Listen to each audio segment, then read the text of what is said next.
salaamaaleykum mbokku internautes téléspectateurs bu Téléweb municipal de Dakar tey seen émission campagne électorale 15e législature ki ñu dara moo di Amadou Ba nekk tête de liste Nafoore kon Amadou nga da jàmm ci rajo Téléweb municipal de Dakar. merci ba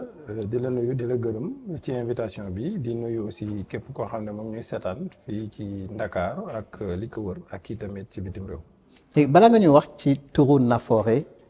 bala itam ñu dugg ci programme bi dañuy wax li nga xam mooy li ñu tuddee la chaude actualité. moo di fitna bi am ci biir campagne électorale bi rawatina diggante coalition Sàmm Sa Kàddu ak coalition Pastef. En tant que candidat noo jàngatee mbir moomu la.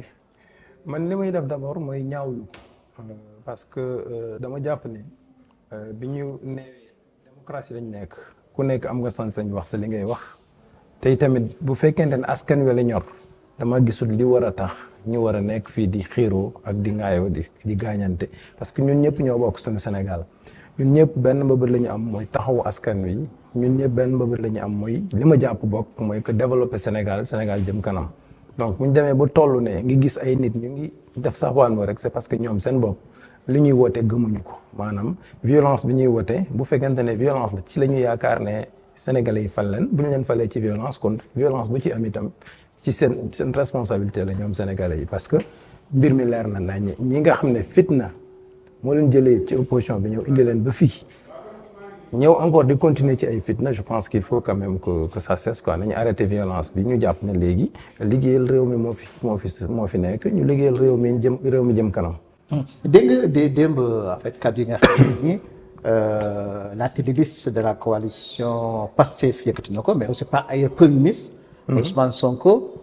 noo réagir effectivement noo percevoir discours boobu la. mais c'est gravissime hein? c'est très grave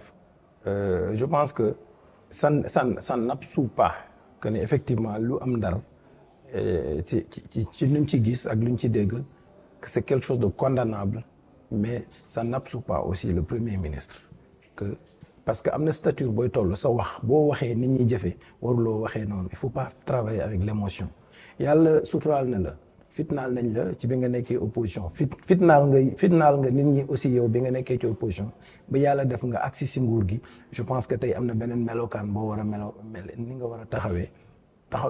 jàmmal askan wi parce que bu fekkente ne yow nee nga premier ministre nga état bi réew mu droit la justice am na police am na sécurité am na mais loolu yow kay sa taxawaay mooy ñaawteef lu fa am ba pare ne faw ko justice bi def seen liggéey mais bu fekkente ne yow da ngay woote waat gàtt sa te nga nekkoon ci opposition bi di am benn même taxawaay bi je pense que lu ñu war a ñaawlu la et bu fekkente ne rek ne Sénégalais yi jàmm lañ bëgg mais danañ ko xam ci jour élection bi bu fekkente ne je pense que discours yi nit ñi di amee jour boobu ils ont l'occasion de sanctionner ça positivement ou négativement kenn ku ne sa li nga taxawee ak sa li nga mel mais discours boobu ba mu ko dégloo dama tiit sax dama ne lii du jàmm fi ñu jëm kenn xamul parce que moom tey bu waxoon ne nañ jóg tey taalu kër Bart gars yi dem taali kër Bart te loolu moo tax mu waroon koo moytu parce que bu njëkk mënoon naa nekk opposant la da doon résister mais tey mu nekk ci nguur ba pare bëgg a continuer ci violence loolu d'accord ma ci. wax nga discours ça ne veut pas dire nag que ñii nga xam ne dañu ne ci ay nitu Bart lañu ñoo attaqué loolu xam nga mbirum enquête la waruguma mais bu fekkente ne loolu moo am tamit loolu dañ ko war a ñaawlu te la justice doit faire son travail pour que de telles choses bañ a amati ci réew mi. justice dafa war a tëddee njaaxanaay bu la yàlla defee ba nga nekk parce que état dafa am politique bi am. Au-delà de son statut de leader de la majorité dafa war a jàpp ne moom mooy kii premier ministre du Sénégal te état la. état dafa am taxawaay bu mu war a mën a am. ñoo war a justice daf si ñoom la sécurité bi si ñoom la sécurité askan wi yëpp. gaañ nañu ay doomi aadama dafa war a ne justice bi nañ def seen enquête bu ñu gisee ñu ko gaañ ñu jàpp leen yoon teg leen loxo loolu mooy discours am. waaye nañ dem fayanto loolu ce n'est pas de notre monde. D'accord wax nga discours ñu ñëw ci sa discours programmatique. mais balaa ñu ñëw ci loolu dañ wax ci sa turu coalition. muy Nafoore je crois que mooy njëriñ utilité. waaye njëriñ. lu tax nga tànn effectivement tur boobu la. ben d'abord man tur boobu dama am ak moom histoire d'abord man bi may nekk candidat aux élections locales de 2022 Nafoore laa demee woon Nafoore mu ngi tekki njëriñ su ma la waxee ne ba fi ma nekk nii di wax ak yow am naa si lu toll que une 50aine de turandoor ci élection boobu ba tey jii nii semaine bi ma ñëwee ci campagne bi am naa ci ay turandoor déjà ay nit ñu te fu mu ne nii wooweetuñ leen Amadou Ba de Nafoore lañ leen di woowee. maanaam samay turandoo yi ma am depuis 2022 kenn wooweetu leen Amadou Ba dafa dem ba nekk c'est tellement collé et si njëlbeen bi ma ko daan jël justement li taxoon mu gën maa neex mooy parce que Nafoore dafay recouper man li ma gëm. ci wàllum politique. li ma gëm ci wàllum politique mooy njëriñal askan wi mooy taxawu askan wi et Nafoore signifie justement utilité être utile à l'autre être utile à la communauté maanaam njëriñal askan wi loolu mooy Nafoore te man sama leitmotiv ak sama taxawaay ci mbirum politique avant may dugg ci politique parce que li tax ma dugg ci politique ci action sociale laa njëkkee man bi may nekk étudiant déjà ma daan am bourse di weeru koor jotaan damay jënd benn saaku ceeb wala ñaar séddale ko ba yàlla def ma commencé liggéey di jënd ay juróomi saak yàlla def ma dem Amérique di jënd ay 1 tonne 2 tonnes ba yàlla def ma ñibbi si fii bi ma nekkee rédacteur en chef am peut-être un salaire acceptable di jënd 1 tonne ba yàlla def ma nekk directeur ba ma nekk propriétaire di jënd ay 10 tonnes ay 5 tonnes di ko maye di ko saraxe ñi nga xam ne ay néew doole lañ di leen jëriñ sans bruit sans tambour ni trompette di organiser audience foraine di jàppale nit ñi parce que loolu man dama jàpp ne loolu mooy sama mission sur terre. jàppale askan wi loolu mooy Nafoore Sénégal être utile au Sénégal être utile aux populations sénégalaises loolu moo tax Nafoore bi nekk noonu dafa wuyoo borom. dafa recouper exactement man sama mission sama vision ak sama mbëbët. waaw wax nga bi nga nekk étudiant mais je crois que sa mbëbët pour nekk député lu yàgg la parce que justement. Je rappelle que bi nga nekkee xale nekk élève à Tambacounda. bi la jàngalekat bi institut bi laaj effectivement loo bëgg a nekk au lieu nga ni avocat wala kii da nga ni député laa bëgg a nekk. tout à fait loolu c'était vraiment xaw ma woon exactement boobu xaw ma sax luy dëgg-dëgg mission wu député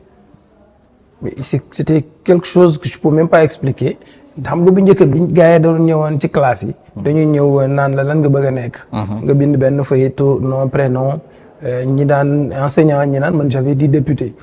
Alors parce que député laa daan gis à l'époque on avait des députés on avait un député qui s'appelait Cabinet Kaba Diakité. bi nga xam ne da daan ñëw ci ask di daan il était très utile à la communauté. ku fa am problème justice moo lay taxaw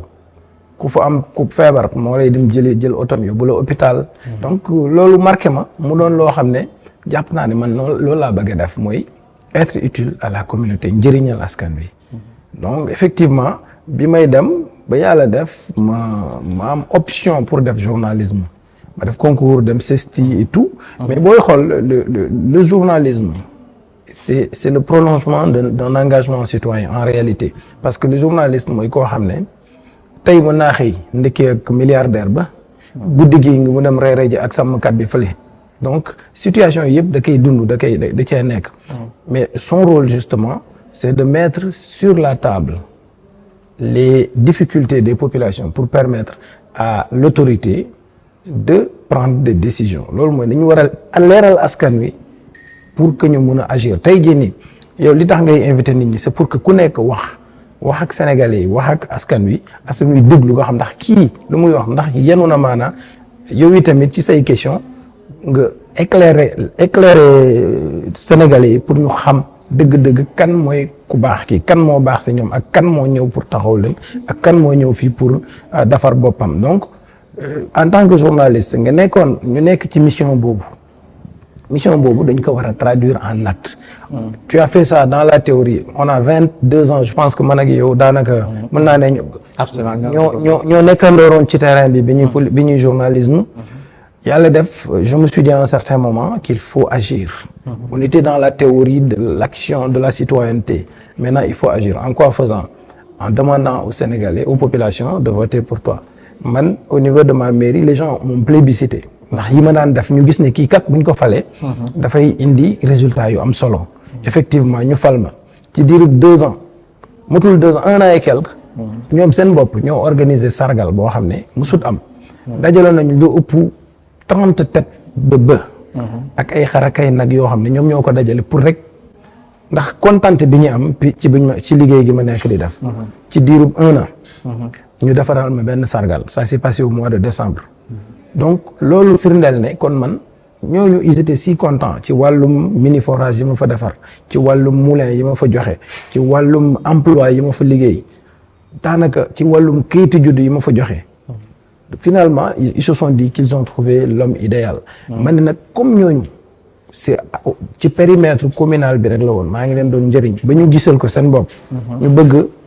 ñu sargal ma ci li ni mel mu bëgg nag njëriñ jooju ma yaatal ko. au niveau national askan bi yëpp mën cee jël. parce que ñëpp xam nañ ne man nekkuma fa pour sama poche dawaluma auto maire. jëluma dara ci mairie lépp dama ko delloo askan wi. yaa ngi dégg sama salaire ma jël ko di ko fayal ay étudiants salaire en tant que donc ñu xam ne kii vraiment du koo xam ne dafay ñëw pour utal boppam muy am. d'accord ma commencé di leen yaatal affaire bi ma ne non 15 millions bi may déposé pour caution moom lay dem ñenn ñi naan ma non bul def loolu demal ci benn coalition ñu kii dama ne doodo da bugguma justement ñu ne ma kii nguur gi la nekkal wala nguur gi la contre wala parti bi la nekkal non li ma bëgg mooy askan bi jàpp ne man ñoom laa fi nekkal. du ki nekk Dakar jàpp ne sama buntu c'est ouvert fii laa dëkk Dakar Plateau gii laa jàngee fii laa màggee ba ni ma demee lycée université maa ngi jàngee lycée Lamine Gueye dem université jàngee fa donc fii laa dëkk fii laa am samay kër. mais fële sama njëriñ lañ gis moo tax ñu fal ma. donc moo war a jàpp ne ñi ma dëkkal fii ñooñ tamit war nañu mën a. njëriñoo sama mën-mën samay compétence ak sama bëgg-bëgg moo tax mu bëgg a yaatal njëriñ bi ne tàllal sama loxo sénégalais yëpp fuñ ci mënta nekk rek nga xam ne dëgg-dëgg te balaa maa commencé campagne bi dama dem tour Sénégal laa def gis nga booy seetlu ñi ñëpp boo demee RTS dañ lay naan yow rek yaa campagne parce que yow yaa dem ci àll ba ñeneen ñi ci tali yu mag yi la ñuy sel oto yu rafet man tey ji may wax ne sama ñeenti pick-up ñu ngi garage tey donc pour te dire ñun dañoo dem ci àll ba dem ba frontière Guinée-Bissau après Lenkerim benn village bu tudd Kouthidé digganteem ak tali bi c'est 8 kilos tu peux faire 3 heures de temps ci yoon bi ndax tali yu bon. bi ñuy dem auto RTS foofu la pneu bi. donc de pays profond. de pays profond. vraiment dem fu ne déglu leen. c'était l'objectif c'était quoi c'était d'aller xool naka la ñuy dundee xool jafe-jafe yi ñu fay jànkonteel foofu nga xam ne courant réseau amu fa réseau téléphonique sax boo fa demee tu es HS. courant amu fa ndox amu fa maanaam ndox bu pourtant ils sont à côté de la mer mais ndox mu set amu fa. donc ñooñu nga ne mais ñii est-ce que Sénégal lañ bokk ñu dem dans le Bundu. dans le Bundu des profondeurs dans la région dans la région de Kédougou nga dem dans le département de Goudiri ci àll yu nekk foofu ci Mansadala foo xam ne dëkk foofu la ñuy defaree tali goudron yi. waaye dëkk boobu pour nga àgg fa poussière moo lay gàttal. sama transition ils n'ont absolument rien fait. d'accord transition la pour ñëw sa programme. mais ce programme puisque 30 minutes am dañ koy tënk si ay poñ yoo xamee ni. dafa concerner à la fois sa ay origine mais aussi effectivement évolution c'est-à-dire que sa jaar-jaar. sa ay origine moo di doomu sàmmkat nga doomu baykat nga. waay ñu joxti ko. sa programme fës nga bu baax li nga xam mooy mbay mi. ban proposition wala ban disons réforme bu important ngay proposer pour un peu jëmale kanam mbay mi. non xam nga au Sénégal ci wàllum mbay je pense que le qui est là nu mu tuddati. le cadre est là. C'est la volonté politique qui reste.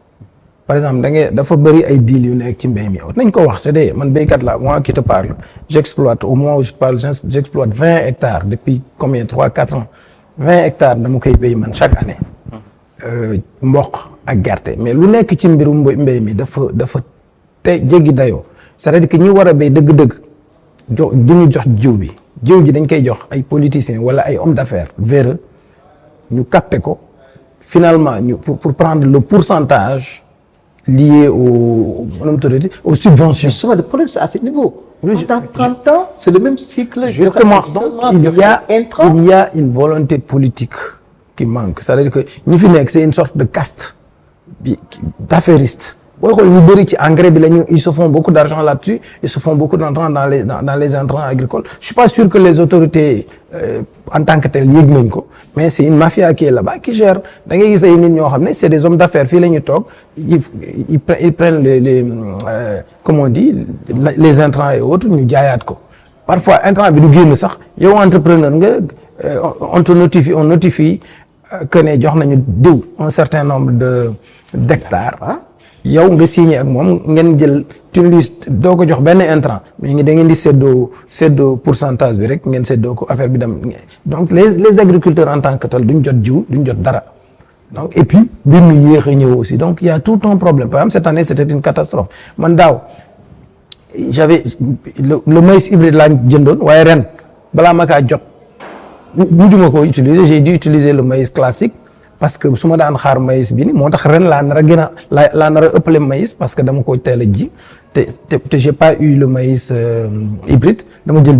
maïsu classique bi. Mais concrètement est-ce que da nga am à l'esprit une proposition de loi boo xam ne kat boo ko porté à l'Assemblée nationale, mais mën na quand même booster l'agriculture. On passe du statut de simple paysan boo xam ne éternel assisté war a dem un véritable entrepreneur agricole. xam nga man j'avais une fois discuté, je me rappelle, avec une autorité dans ce sens. Dama ko ne l'agriculture moo war a nekk le moteur du développement du Sénégal. Loolu xam nga naka lañ ko war a defee. Que ne donne pas les intrants aux paysans, mais qu'on accompagne des agriculteurs. Par exemple, man maa ngi nii je suis dans l'agriculture. J'exploite plus de 20 hectares. ñu ne l'État te dit OK, on te fait obligation d'exploiter, tu signes une convention avec l'État, tu exploites par exemple 1000 hectares. Ci 1000 hectares yi tu dis tel nombre de jeunes ngay recruter. OK? Et que l'État crée les conditions que production bi ngay produire aussi ñu war la mën a accompagner pour nga jël. C'est vrai que l'État prenne en charge cette question-là fekk ne en signant une convention avec un privé. Xam nga les privés yow boo nekkee privé nga jëf say équipe avec des techniciens aguerris, vous allez recruter de la main-d'œuvre dans les zones. C'est-à-dire que les villageois qui n'ont pas de terre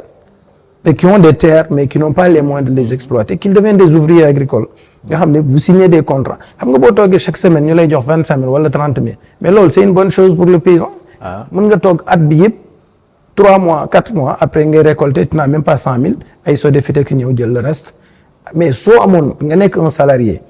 tu as 3 4 enfant bu ne di am 90 000 minimum ou 100 000 ça te fait 300 000 tu as de quoi vivre. Tes terres là on donne ça à pas Maya, on donne ça, on signe une convention avec des entrepreneurs sénégalais qui vont exploiter ça. Et par exemple ñu ne ren dañu bëgg on ne veut pas importer du maïs. Donc production nationale bi dafa war a doy. On te fixe un objectif, on me fixe un objectif, nous avons des terres, nous avons de la main-d'œuvre. L'État, s'il le faut, dans le cadre de l'État employeur, ñu signe une convention, une partie des salaires ñu jox état bi fay ko, une partie bi yow mi nga xam ne yaay entrepreneur nga fay ko, mais nga recruter massivement un personnel, ce qui fait que non seulement day régler le problème de l'employabilité, de l'emploi, mais aussi day régler le problème de la production agricole. Loolu par exemple, c'est une vision que l'État du Sénégal devrait quand même envisager. Mais bu ñu bëggee moderniser tel que ça se fait et l'agrobusiness, on a d'abord un problème de lekk. Xam nga balaa ngaa mun a penser au développement da ngay mën d'abord mënal sa bopp d'abord sur le plan alimentaire, autosuffisance alimentaire. On a ce problème-là. Il y a eu des évolutions dans le riz, mais des na. Donc la première expérience a été bonne, mais après malheureusement c'est que loolu mooy suñu point, on ne va jamais jusqu'au bout. Et dès que ça démarre, il y a des affairistes ñi ci dugg. Mais on prend des gens qui sont des militants. Xam nga loo xam ne da nga ko gëm. Par exemple tey jii moi quand je parle de la politique da ngay sax xam ne kii c'est pas un politicien, c'est un militant. Le militant de la cause, des causes nobles mooy kii naan nit ñi askan wi dañu sonn tali amuñu ko. Nu mu tuddati structure de santé yi amuñu équipement, ambulance amu fa, yoon wi baaxul, ndox amu fa, des forages, c'est le minimum. Kayitu juddu bi ñuy wax sax gars yi mënuñu koo am dans ce monde rural là. Tu sens que quand je parle, tu sens pas que c'est quelqu'un qui cherche, parce que ki ñëw jël 15 millions dugal ko ci nekk tête de liste nationale. Moi je suis un chef d'entreprise, mënoon na ma jël sama 15 millions yooyu jënd benn terrain wala dolli ci leneen, surtout dans un contexte où la presse souffre. Mais je me suis dit askan ñoo ma ko jaral jël sama 15 millions fay sama caution jël de l'argent li ki dem campagne carburant ak li loolu xaalis gu bëri la loolu salaire u député mënu koo fay. Un député là 1,3 million boo ko multiplier par 60 mois bëriwul. Par rapport ak yow li ngay dépenser par rapport mais askan wi la ko jaral. parce que lépp loo mun a def munoo fay askan wi munoo fay tu peux pas payer. communauté bi nga juddoo li américains yi di wax pay back to the community dafa am da nga juddoo ci askan wi nga dem école publique sénégalaise nga jàngee fa fayoo dara ba yàlla def nga terminé tey dafa am loo xam ne da nga ko waroo ak sa askan. loolu moo tax man loolu laa gëm ne moo tax moo nekk sama combat damay taxaw pour justement taxawal askan wi te ñëpp xam nañ ne à mon niveau de responsabilité wutuma poste de député pour am li ngay dundee parce que yàlla suturaal na ma am li may dundee rien que li may béy rek li may béy ci mboq ci gerte mën na maa dundal pendant l'année man ak sama njaboot donc c'est pas ça le sens de mon maintenant toujours ce programme nga xamee ni comme pratiquement tous les programmes ndaw ñi am na si place bu am solo mais li nga si yokk moo di da nga utiliser un terme très très fort moo di pacte pourquoi pacte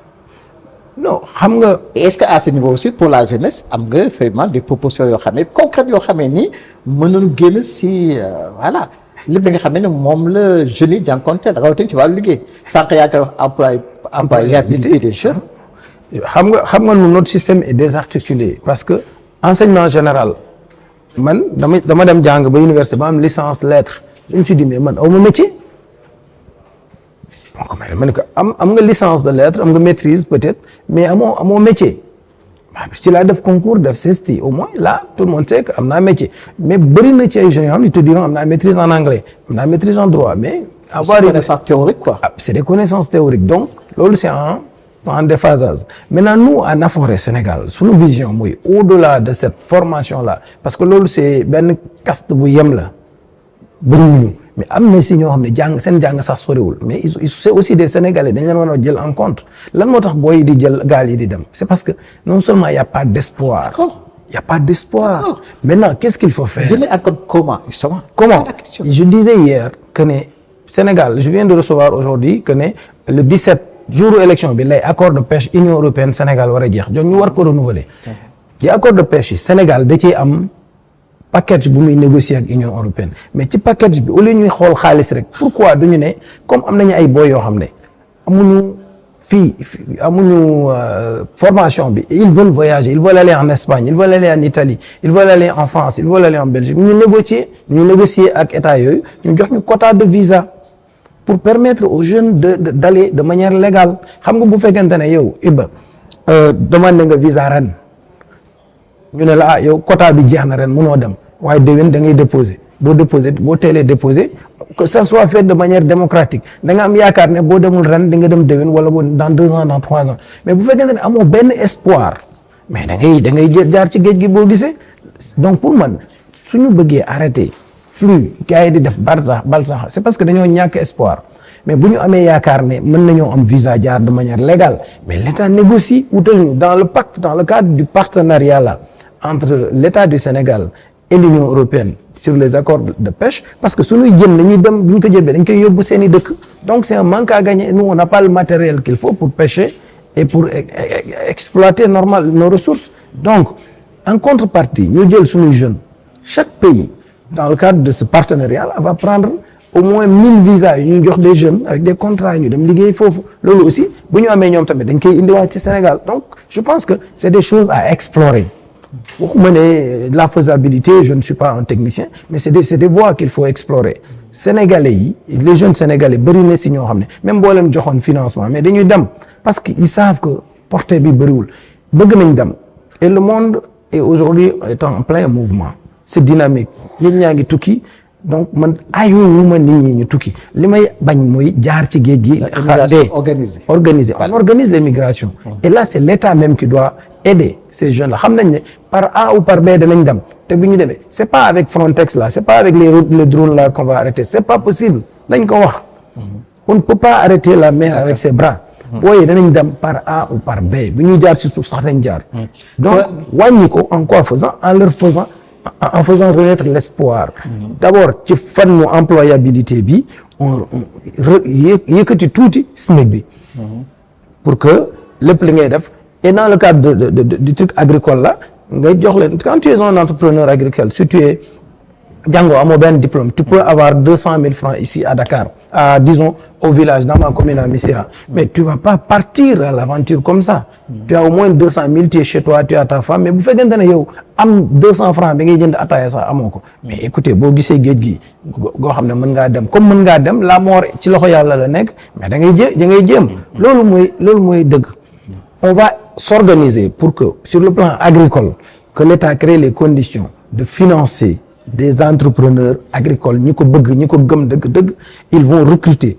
sur la base de la convention qu'ils vont signer avec l'État un nombre X ñu recruter leen signer leen contrat ñu am de bons salaires pendant une durée déterminée. De l'autre côté ñu jël ay jeunes yoo xam ne aussi on peut leur donner des visas pour ñu dem ailleurs exploiter ji foofu ainsi de suite. Donc je pense que bëri na ay boy yoo xam ne ñu ngi woon bitim réew ils sont revenus actuellement ils sont dans l'entrepreneuriat agricole parce que dem nañu gis nañ ne ce qui se fait en Espagne ils peuvent le faire ici. Ils reviennent avec peu de moyens ñu def benn ferme di commencer d'exploiter. Donc boo fi jëlee woon ay jeunes nga yóbbu leen foofu ñu gis ce qui se fait là-bas ils vont y rester 5 ans 10 ans mais ils vont revenir suñu ñibbisiwaatee ils peuvent aussi entreprendre parce que dañ koy jàng man mii ni wax ak yow maintenant su ma demul woon États-Unis ma nekk fa li ma fa nekk ma jàngee fa pragmatisme bi ma àndal efficience bi may def ak engagement bu gën a bëri bi may am loolu mën naa am lu ci gën a bëri foofu laa ko jàngee parce que comme disait Descartes le voyage est la meilleure université donc loolu je pense que dañ leen bàyyi bu ñu demee découvrir ça peut leur permettre de revenir te lu ñu fa am aussi fii lañ koy indi on ne peut pas fermer on peut plus fermer les frontières du monde c'est pas possible loolu ku ko jéem itam da ngay sonal sa bopp rek les gens ils vont partir. kon yéen ngi suivre seen émission de campagne 15e législature sur la RTMD radio télé municipale de Dakar tey nag suñu invité moom mooy Amadou Ba nekk tête de liste à ne pas confondre avec l'autre Amadou Ba bien entendu. Oui, d'accord évidemment donc tête de liste de la coalition Nafoore. waxoon naa sans se guerrière justement ce studio aux États-Unis aujourd'hui il y a beaucoup de candidats yoo xam ne ay politistes yoo xam ne ñu ngi proposer des solutions ci wàllu diaspora mais bu ñu tëkkee solutions yi pratiquement c'est la même proposition moo di ñu samp benn banque boo xamee ni c'est destiné à la diaspora. oui mais xam nga banque d'investissement boo xamee ni waa diaspora ñu si dugal seen xaalis. xam nga la diaspora la bëri na si gars yi ay jàmbaar lañu da ngay dugg ci train bi à 2 heures du matin ou à 3 heures du matin tu trouves des gens nga gis leen nga xam ne ñi ay sénégalais lañu ay liggéeykat lañu moo tax ma ne la on ne peut pas fermer nos frontières dañ ko war a ubbi plutôt pour que les gens partent mais am na ci lu bëri loo xam ne aussi ambition la bëgg-bëgg la mais mooy nekkuñu fa. tu sais benn histoire moom li may fàttaliku rek mooy pare benn kii le président Macky Sall dafa mos a dem Amérique. gars yi ne ko ñun dañ bëgg nga jox ñu Sénélec je pense que boobu nekkagul président Sénélec pour ñu kii ko mu ne leen man fii laa nekkoon xam naa ne amu leen xaalis mënu leen Sénélec lu muy laaj mënu leen ko financement bu muy laaj yéen amu leen ko maintenant c'est qu'il y a un peu un mirage. boo xam ne xëy na boo fa nekkul mënoo koo comprendre donc de la diaspora. banque de la diaspora il y a déjà BHS. non man je pense qu'il faut toujours est-il dans l'organisation dañu organiser nit ñi faciliter yenn yi parce que ñoom tamit da ngay gis nit ku fa nekk ba retraité ba màgget fekk ne il n'a pas pu réaliser quelque chose. On doit créer les conditions d'accompagner les gens de la diaspora que seen xaalis bi ñu mun ko investir de manière safe mais dañu bëgg a investir fii nga ñëw benn waaye ñëw dóor leen. un promoteur immobilier ñëw jël seen xaalis dara ñu ñëw daw ba sonn xaalis bi ñàkk ko donc c'est on va faire de fast track parce que pratiquement émission bi léegi mu jeex d'abord patron de presse xam nga yan jafe ngeen jànkonteel effectivement la viabilité des entreprises de presse est-ce que fort de toute cette expérience là mën nga xalaat nga benn proposition de loi un peu pour fexe ba booster les entreprises de presse en tout cas créer un environnement favorable au développement des entreprises. non xam nga nag je ne suis pas le genre de député à dire li nga xam ne mënut a nekk parce que un député moi seul sama proposition de loi mënul jàll tant que nekkuma ci benn majorité mais le combat qui est là. initiative je parle. oui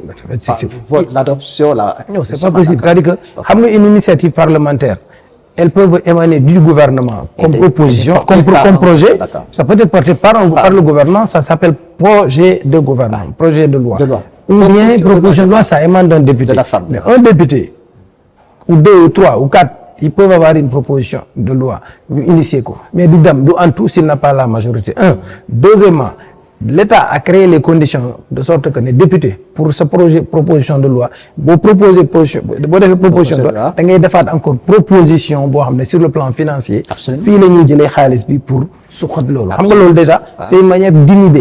c'est une manière de compliquer de mettre de ne pas faciliter aux députés de jouer pleinement son rôle man su ma nekkaa député ci foofu fan woowu lay xeexee pour ñu dindi écueil yooyu. Ok, d'accord. Permettre aux députés revoir le règlement intérieur. Permettre aux députés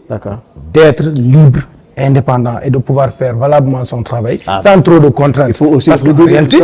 justement, le comme c'est là parce que xam nga c'est trop facile gars yi dañuy dem aussi bu fekkee dañuy facilité. damay faral di wax da ngay gis nit ñëw dans un village ou dans une commune ne leen su ma faloo dinaa leen defal lii naa leen ma ne mais dañ leen di nax aucun député ne peut faire la route. mënu ko benn député mënu leen defaral forage dañuy wax lu leen neex dañ leen di nax loolu ngeen bëgg dégg ñu waxal leen ko la vérité c'est que député sa mission mooy défendre leen mooy waxawu leen mais pas defaral leen amuñu ko mënuñu ko li ñu mën may man je suis député ok benn commune wala benn dëkk gis naa ne soxla nañu forage débat d'orientation budgétaire ma gis ne dans le volet eau lii lañ ci def ma dem négocier ak ministre bi ne ko dëkk tal war naa leen defaral forage parce que dëkk bi dañ soxla war nañ leen defaral forage ma dama bëgg nga dugal ko ci sa programme loolu nga mën pour ne wax ak ministre bi bu ko bañee yow nga ne doo voter budget tu es libre wala boog nga au moins ñëpp xam nañ taxaw nga def nga sa rôle mais ne da nga leen di defaral forage loolu wax la rek c'est des projets c'est des propositions. Maintenant question personnelle mais un peu liée à la couverture de la campagne. wolof Ndiaye di wax ni ku xalam di see jaay. Nous sommes d'accord mais on voit qu'effectivement pour ce couverture campagne l'AS vraiment te fait la part belle. Et systématiquement tu es à la une de l'AS parce que yaa ko moom. Justement ça quand même je vais te dire ce qui se passe et je l'ai dit hier xam nga quand su ma fi nekkulee man mënu ma xam sax lu nekk ci yéen crois-moi je découvre la une de l'AS au même moment que toi et avant-hier il y a un jour j'ai appelé le rédacteur en chef boobu maa ngi frontière ba ma ne ko boy qu'est-ce que tu as en une aujourd'hui mu ne ma mu dicté ba mu ne j'ai fait un appel ma ne ko no dindal sama photo enlève ma photo waaye yóbbu defal Bart pour te dire c'est pas moi qui lui demande de le faire c'est eux qui se disent non xam naa dañuy bëgg a jàppale seen patron comme tous les autres quoi comme GFM je suis pas sûr que Youssou Ndour na la woone def leen ma une mais parfois c'est les employés qui se disent ne attendez li ñuy defal ñeneen ñi lu tax duñ ko defal sunu patron mais j'aime pas honnêtement j'aime pas parce que mais xam nga aussi nit ki di lay jàppale mënoo ko xarab ne ko non bu leen dafa di sama kii c'est inhibiteur c'est décourageant mais j'aime pas honnêtement j'ai jamais demandé à un journaliste d'écrire sur moi au contraire man j'aime raser les murs gis nga ñooy ñëw taxi laa jël j'ai des véhicules j'ai des chauffeurs mais j'aime raser les murs j'aime passer inaperçu mais ñoom bu ñu koy def ils pensent me faire plaisir et c'est valable je vais te raconter une anecdote dama dem dans le cadre des bourses familiales les gens ils font des bourses ñuy joxe bourse ma ñëw je trouve ma mère moi j'ai juste ma war a def cachet rek je trouve ma xool vérifier je vois le nom de ma mère ñi dem doon jël bourse familiale ce qu'ils voulaient c'était pour me faire plaisir je vois ma maman je vois des membres de ma famille ma ne leen ne yéen est-ce que vous savez que yéen da ngeen may indil problème ñu ne ma lan ma ne ko mais ma mère elle n'a pas besoin de bourse familiale enlevez ça ma ne ko léegi les autres ay wujjam wala ay ñeen su ngeen leen dindee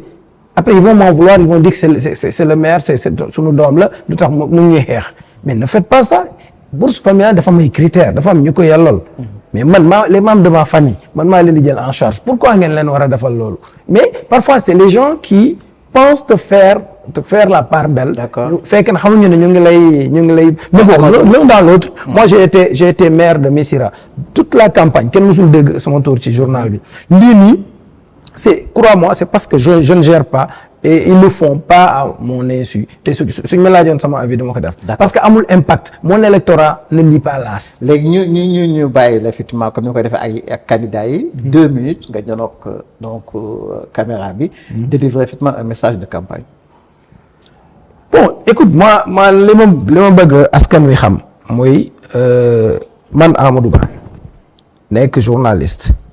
d'abord nekk béykat nekk sàmmkat ba nekk chef d'entreprise nekk émigré loolu yëpp def naa ko ci ma dellu si waat nag ne léegi damay ñëw pour taxawu askan wi ça veut dire que mënoon ñu bëri dañu def politique pour ut dara mais man yàlla dafa def dama dem liggéey ba yàlla am lu ma jox lu ma ñëw di bëgg koo jëriñ bëgg koo justement partager ak askan wi de sorte que ma jàpp ne suñu votelee Nafoore Sénégal muy carte gi am xobu mbokk mi dañuy am kii leen taxaw koo xam ne da leen di wax dëgg du koo xam ne da leen di neexal ne leen non danaa leen defal li parce que dama jàpp ne man bëgg naa fépp fu ma jaaroon ci campagne tey jii nii ñeme naa fa dellu si waat parce que musuma diggee dara la ma mënul def parce que c'est ça ma nature damay wax lii nga xam ne lii moo mën a am lii moo mënut a am su ñu bëggee dëgg-dëgg ki leen taxaw comme un député avec ses forces et ses faiblesses et ses limites mën nañu voter Nafoore Sénégal